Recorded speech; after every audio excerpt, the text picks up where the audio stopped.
Hi, I'm John Hayes. I'm a certified bankruptcy specialist in Southern California. I've been doing this for 40 years now, roughly. I also teach at the University of West Los Angeles School of Law. I've been teaching there for 30 years almost. I teach a basic bankruptcy course most years. And I've taught basic business organizations class for the last 16 or 17 years. So this video is another in a series that I'm doing designed to help my students understand the basics of bankruptcy. We're on class 9 already this semester. This is the spring semester of 2021. So I thought what I want to do now is talk about exemptions. And I'm going to do this, I think, in 3 parts. So this is going to be part 1. And then I'll see what I'm going to do with part 2 and part 3. Exemptions is malpractice heaven. It's a complex concept, and it's complex in execution. And it tends to have a huge effect on the bankruptcy case. If you screw it up, if the lawyer screws it up, that's a big problem. So what is exemptions? What does that mean? What's an exemption? What it basically means is creditors can't seize some property, some designated property.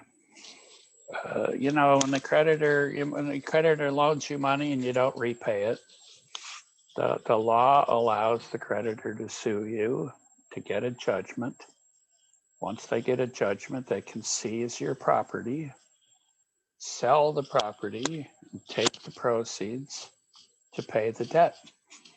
And, you know, our society says, well, yeah, that's the way it works, but we really shouldn't let creditors take everything. I mean, literally.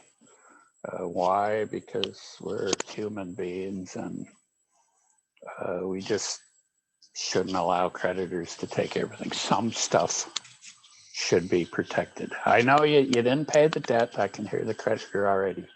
You didn't pay the debt, but you know, some stuff should be protected. So it's a policy sort of thing, you know. The first bankruptcy code that this country had, the first federal bankruptcy code this country had, was enacted in 1801, and there was only one exemption, and that was your bedding. You know, I think it meant your bed and the frame and your sheets, and that's the only thing that was exempt. So much for, you know, looking out for people in our society. Today, there's a lot of exemptions, and it's very complex. Today I'm going to sort of give you an overview of how it works. So the bankruptcy code that we have, section was enacted in 1979, and section 522 of the bankruptcy code says individual debtors can claim exemptions. So a couple things about that. Thing one is corporations don't have exemptions, partnerships, LLCs, only individuals can claim exemptions. Secondly, the property is still property of the estate. Remember, we talked about that property, all legal and equitable interests of the debtor and property wherever located. So your clothes and are all exempt, but they're still property of the estate. So section 522, I hope I didn't say 522F. That's for a later video. Section 522. Federal government created the bankruptcy code. It says individuals who file bankruptcy can claim exemptions. Well, what exemptions? This is where it already is going to start getting a little complicated. What section 522B says is the debtor can either claim the extent exemptions available in the debtor's state. That gets a little complicated. Let's just assume I'm in California. If I file bankruptcy, I can claim the exemptions that California allows. The bankruptcy code says I can claim the exemptions in the state, or I can claim the exemptions that are in the bankruptcy code, which is section 522D is in door. So I have a choice. I can take the state exemptions or what we call the federal exemptions.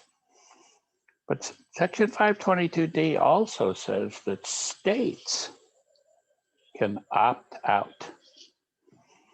So states can decree, states can legislate that people who file bankruptcy and use those state exemptions cannot use the federal exemptions in section 522D. All right. So California has opted out. And as I understand it, a little bit more than half of the states in the United States have opted out. So in California, you can't use 522D. You can only use the exemptions created by the California legislature. A couple of things about that. One thing is those exemptions apply outside of bankruptcy. For the most part, property that you would lose in bankruptcy is property, obviously, that's not exempt. But it's also not exempt outside of bankruptcy. So in bankruptcy, for the most part, you lose property that theoretically you would have lost anyway. The trustee seizes property that you would have lost anyway and sells it and gives the money to your creditors. Second thing that's kind of interesting about that to me anyway is that it allows the states to have a fairly significant impact on how bankruptcy works. I mean, Texas, as I understand it, has an unlimited homestead exemption. You know, another way of looking at that is Texas has said, I don't care who you are, Mr. Trustee, and I don't care whether what Congress said or not, you ain't selling our people's homes. Anyways, I understand that there's 5 or 6 states that have an unlimited homestead exemption. There are a few states that have almost no homestead exemption. Anyway, the exemptions come either from the state or from section 522D as in door. Sometimes in some states you can use both. You can use either one. All right. There's an additional I hate to say set because I'm going to use that word so many times, but there are more exemptions in the bankruptcy code in section 522C. So section 522C says things like IRAs are exempt up to $1.3 million.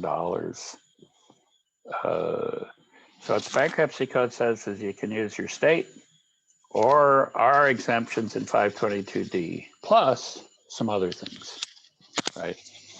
And the IRA is the biggest of the other things, but the other things also have some limits, you know, like what happens if you move from state to state. You know, if I move from here, if I sell my house and move to Texas, the bankruptcy code says, yeah, maybe we shouldn't let people move from state to state in order to, you know, pick and choose and maximize the exemptions. You know, if you think about that, you know, I incurred debt in California, and that's where I live. It's where I've lived almost all my life. So when California creditors are deciding whether to give me loans or services or that sort of thing, they do it knowing what the exemptions are. I mean, I assume and I would think that interest rates are higher in Texas because creditors know they're not going to be able to go after your house. In California, they can. So it's not really fair to allow somebody to incur debt in California and then move to Texas and take advantage of the Texas exemptions, even though they incurred the debt in California. So again, the way it works, you file bankruptcy, everything you own at the moment of filing is property of the estate. As of that moment, some of that is exempt. In all the forms, you file a lot of forms to file bankruptcy. It's called Schedule C, as in Charles. The debtor lists all their property on Schedule A, real property is on Schedule A, personal property is on Schedule B, and then on Schedule C, the debtor says, here's the property that I'm claiming that is exempt. And here's why, here's the code section that says it's exempt. And so that I think is a good overview for part one, and I will continue on with part two shortly. If you like, you know, as I always say, if you like the video, click like on YouTube. YouTube likes it when people say like. And if you have any questions, leave them in the comments and I'll try to answer your question. So thanks a lot. Bye-bye.